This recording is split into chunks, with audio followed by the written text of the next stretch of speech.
Okay. Alright. Kamusta? Okay lang.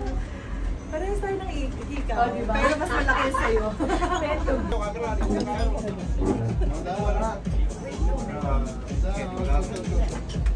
Kaya mo yan.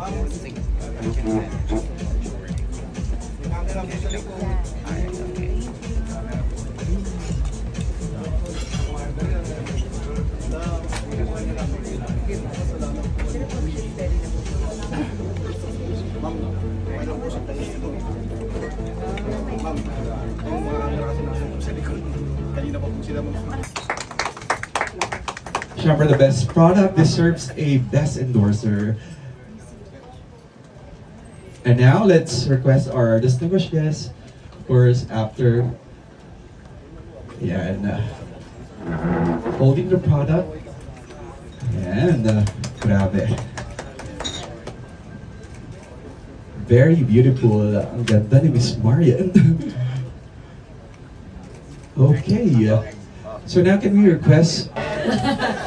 Ayan, syempre very happy ako. Actually, sobrang excited ako sa partnership ko talaga with Miss A. Kasi alam ni Miss A, kaya mag-post ako kaya hindi, everyday talaga ginagamit ko siya. So alam yun, bilang ambassador nila, gusto ko i-share yung routine ko sa iba. Kung bakit ba ganito ang skin ko and how to protect my skin. So, at least nandyan si Miss A, para alam mo yun, bigyan natin yung ibang mga gustong mag-protekta talaga sa mga skin. At dapat talagang protektahan ang skin natin. And isa lang ang pipiliin ko, si Ekran lang talaga.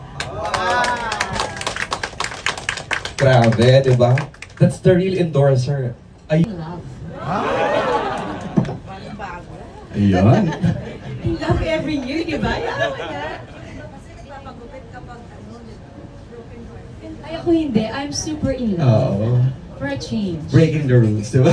Ayun. Thank you so much, Miss Kate, for the question, and Miss Marian for... Is that, actually, last year, nung same din, na ganito na nagkaroon tayo ng contract signing with Miss Marian. Super na-amaze na talaga ako the way kung paano niya mahalin yung brand and yung produkto mismo. So, nagugulat na lang ako, parang bigla na lang ako, si Marian nag-post! Si Marian nag-stories!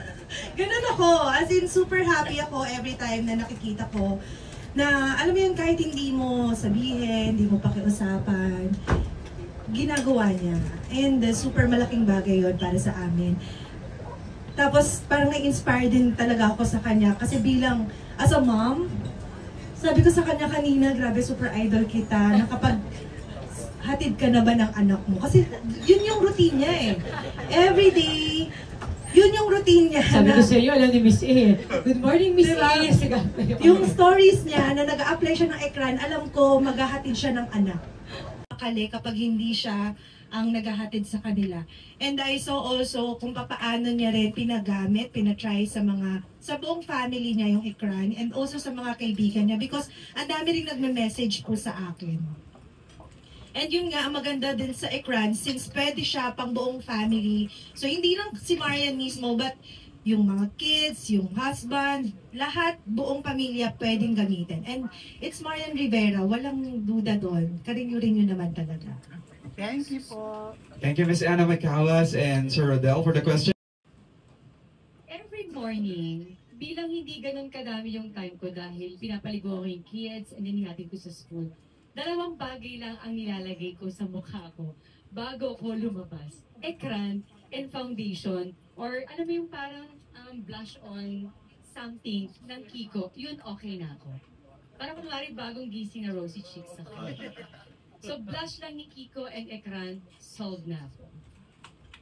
Okay, thank you. Thank you, Miss Marian and Sir Lord for the Nalaman tuloy nila question. yung secret ko. Oh, yun. Mag-i-ekran na sa lang. school, normal lang. Ayun o, Ekran Deluxe Plus Blush. Okay na, okay na. Now, let's... Oo, marami kasi sa mga pinaplano namin, syempre hindi pa pwedeng sabihin, inaayos pa. Yung iba naman confirmed na, pero syempre gusto nila sila yung mag-a-announce. Pero for sure, at least for one thing, makikita ulit natin si Miss Marian Rivera on primetime television. So yun.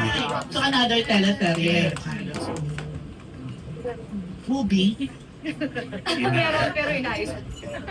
Depende kung kaya pa ng schedule nito. Okay, thank you po and congrats. Taon na meron akong endorsement, launching din, nagkataon na speaker siya sa school. Sabi ko, anak, di kita mapupuntahan. Sabi niya, okay mama, if you will not go to school, hindi lang ako magiging speaker. I just out myself to the, parang dun sa program na mangyayari. So, oh my God. So, pinag-usapan namin endorsement, nakapali natin kayo usod. So, naiusod naman, dahil lahat naman na ini-endorse ako ay alam naman nila talaga na priority ko talaga is my kids. So, na-adjust to, nagawa ko yun. So, malinaw sa kanila at sa akin na hindi pwedeng ma-miss ko lahat ng activities nila sa school. So, hindi yung challenging through schedule naman.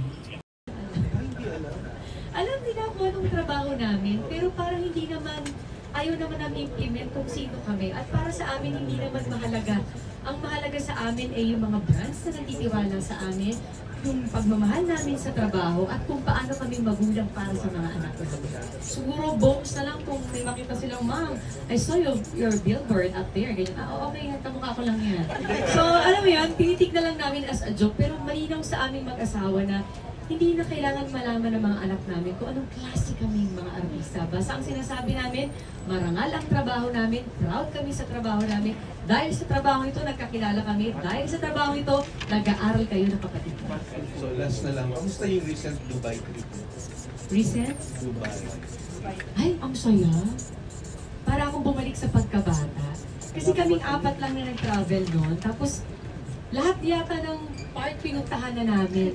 Kasi ang saya-saya namin, sobrang memorable para sa mga kids. Nasabi ko nga, ito yung kailangan namin i-achieve ni Dong, na kahit anong busy namin, kailangan talaga magkaroon kami ng time sa kids na kahit isang linggo lang, yung memories na yun, dadalhin nila yun hanggang paglaki nila na meron kaming bonding na gano'n. So, apat lang kayo?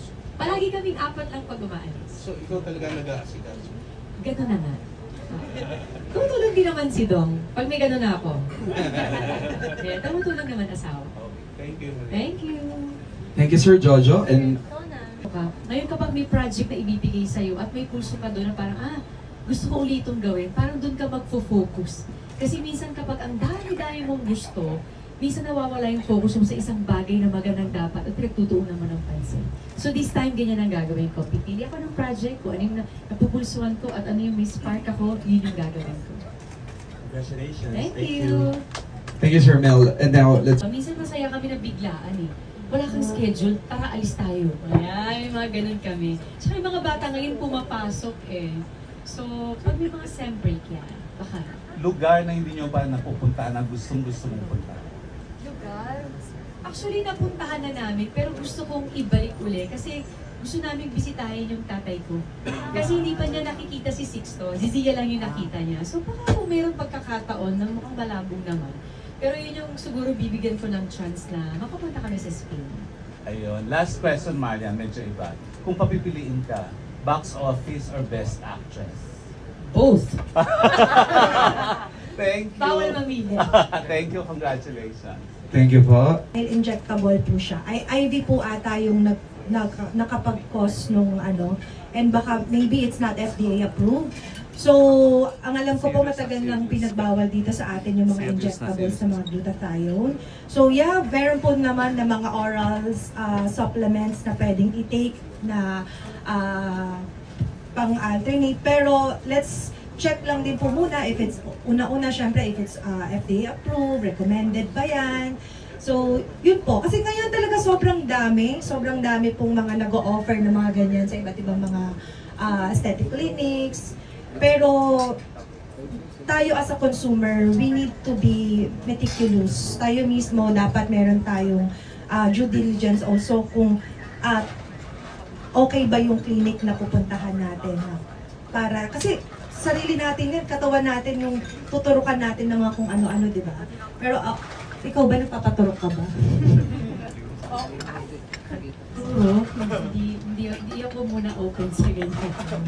Hindi muna. I mean, okay ako with the machines and everything. Pero yung ganun, medyo takot ako sa ganyan pa. Pero hindi ko kinuklose ang sarili ko dyan. Kasi alam mo, after 60 years old mo, kailangan mo pala. Why not? Kaya sinasabi ko palagi, hindi ako kumukontra sa mga kababaihan o kalalakihan na gustong mas maging kumpiyansa sa sarili nila, kaya gusto nilang gawin yun. Pero yun lang, kailangan talaga is piliin nating mabuti kung sinong pagkakatiwalaan namin. So, alam niyo na, mag-opinion kayo. May last question. Madalas, may mga talaga pagkakataon na ako may tatanong siya sa akin, ay hindi ako pabor dyan. Tapos siya din, ganun din sa akin. So, mas malinaw yung usapan namin sa mga ganun. Kasi gusto namin, suwak lahat ng pinag-uusapan at ginagawa namin. Thank you and congratulations. Thank you so much.